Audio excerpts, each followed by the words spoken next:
So, living in Britain just gets ever better with Starmer in charge, doesn't it?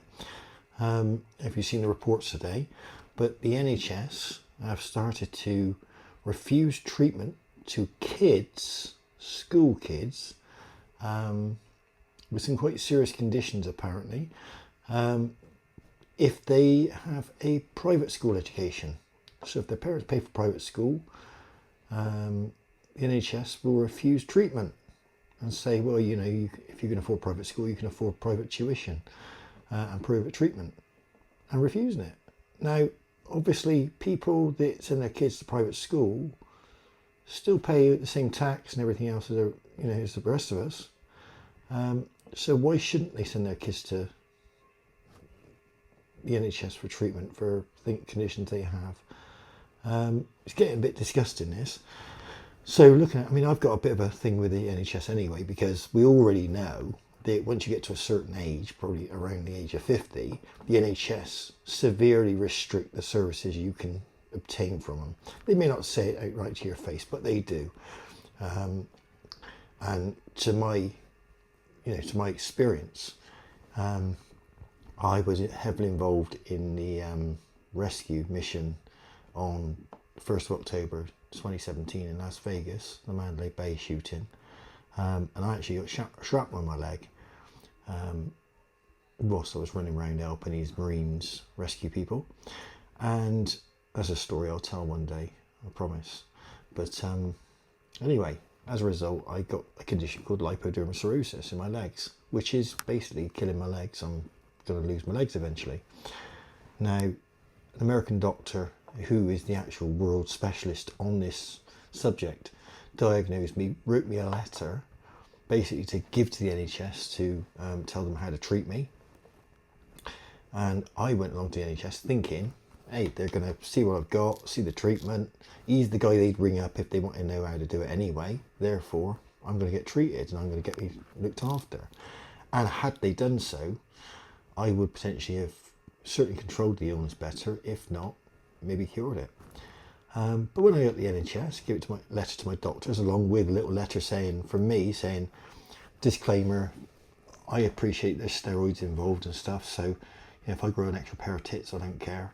That's all right, it's on me. I want the treatment. But the NHS turned around to me and said, sorry, this is an American doctor. You don't work for the NHS, so we're not going to take his word for it. We've got to diagnose it ourselves. And we went through this rigmarole, just to cut a long story short, went through this rigmarole. It took them nearly 4 years to diagnose me. When they finally diagnosed me, I'm sitting with the specialist, and he said, we sussed out what you got. I said, well, I know what I've got. It's lipodermatosclerosis. He said, well, how do you know that? He said. I said, well, because I told you what I had in 2017.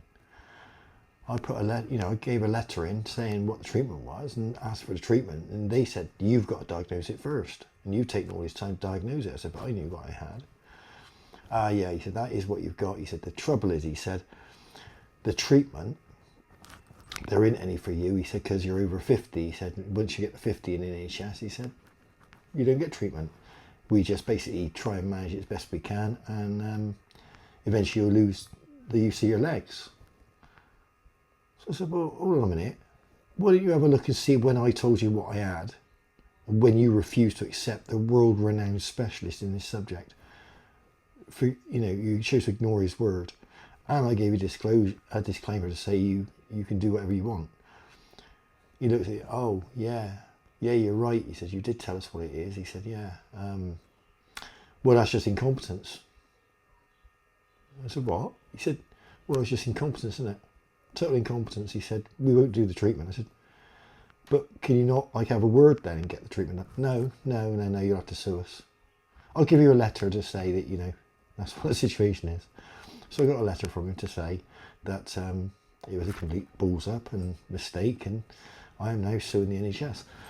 So today, it's not really a surprise, I suppose, to hear that the NHS are now refusing school kids treatment. Apparently, one of the stories I heard was an autistic chap went along, had a review to find out he was autistic, and once they found out where he, that he went to a private school, they said, no, you got to sort yourself out. It's nothing to do with us. We aren't going to look after you. Another child with cancer. and numerous other things as well. And apparently those parents, quite rightly so, are going to get together and sue the NHS, and I hope they sue the pants off them. The only trouble is, if they sue the NHS, it's us it pays anyway, because it's obviously the taxpayer that pays on behalf of the NHS. But it'd just be nice to see Starmer's mates have to go to court and it justify why their administration is allowing this to happen. All the while, of course, if you're illegally here and you want to pop along and get any treatment you want, feel free, carry on. No one's going to question that. They're going to give you whatever you want. Best possible treatment they can give you, they're going to give you. You want a dentist, no problem. You want cancer treatment, no problem. You want bigger boobs, no problem. Go get it.